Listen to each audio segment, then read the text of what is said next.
Hey, what's going on, everybody? Welcome back to another TheeSportsScoops video. Just got done recording our Zach Wilson film today.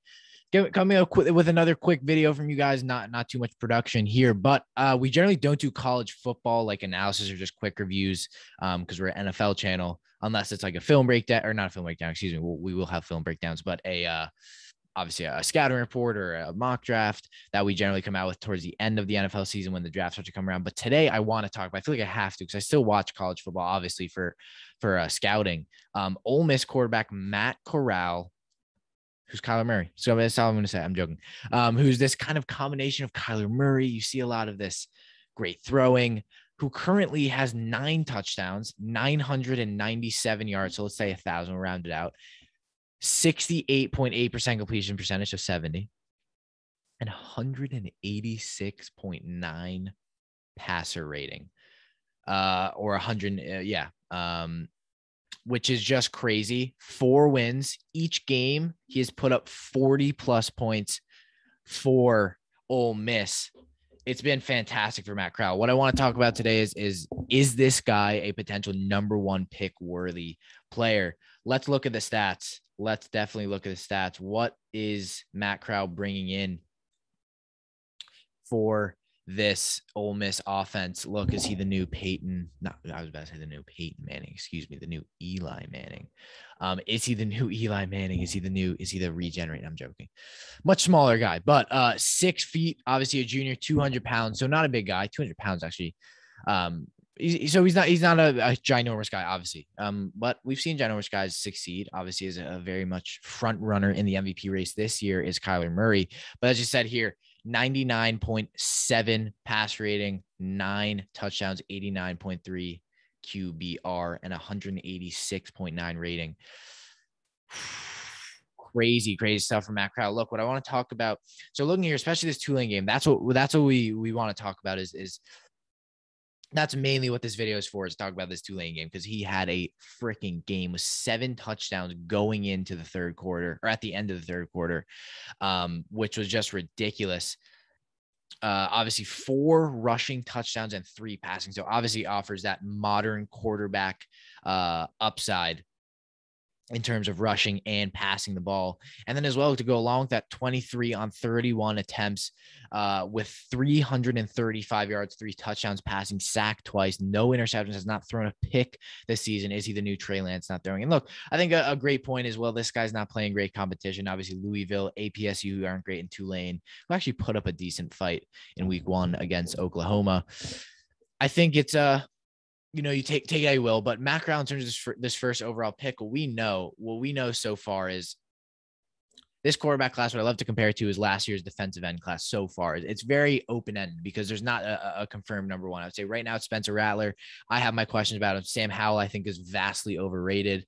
And then I really, really like Malik Willis, and Matt Corral is probably going to be, I love Kellen Mond last year. Matt Corral is probably going to be my favorite quarterback going to this draft.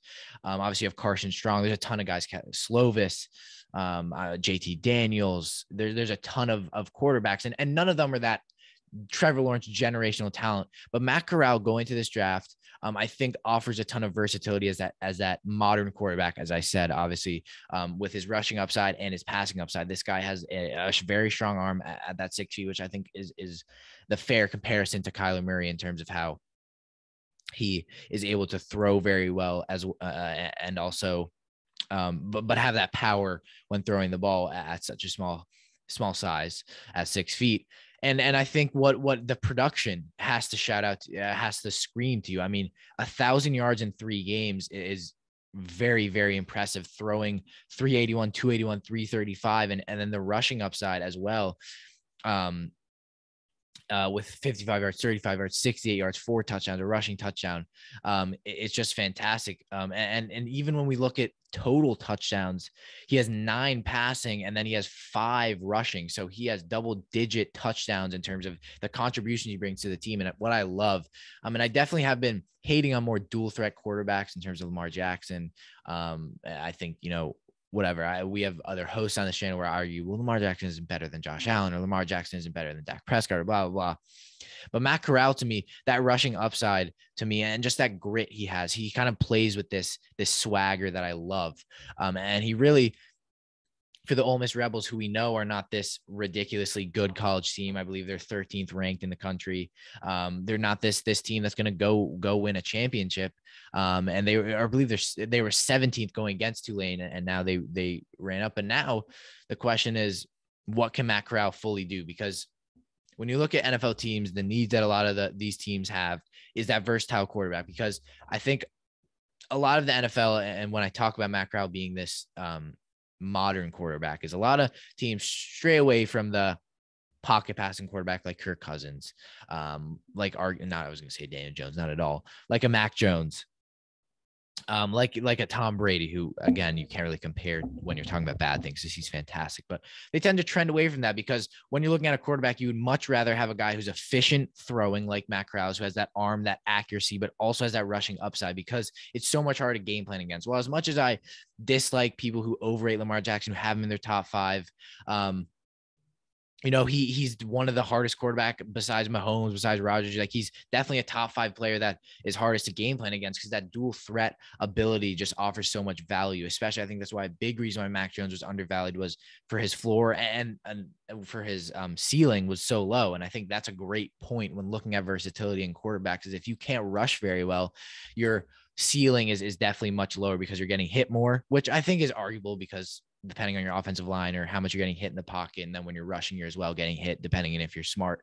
And we know how young quarterbacks are not very good at sliding or protecting themselves.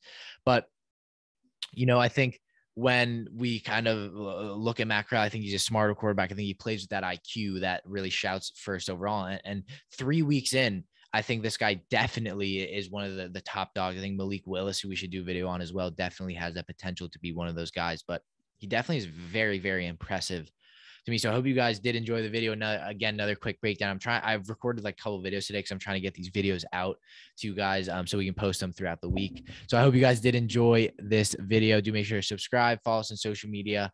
All of our links are down below. Again, I do know that was a bit of a rough analysis, so they'll get better. We'll know more once the draft season comes around. I love the NFL draft. You guys want mock drafts, scouting reports, when we get into that January, February, April, we will be coming out with so much film analysis now that we do that as well. Cian's Film Room, shout out that.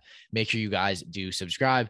We just hit 1,500. We're already at like 1,520 because you guys have been showing so much support. So I hope you guys continue to show that. Without further ado, let us know what you think about Matt Corral in the comments down below. See you next time.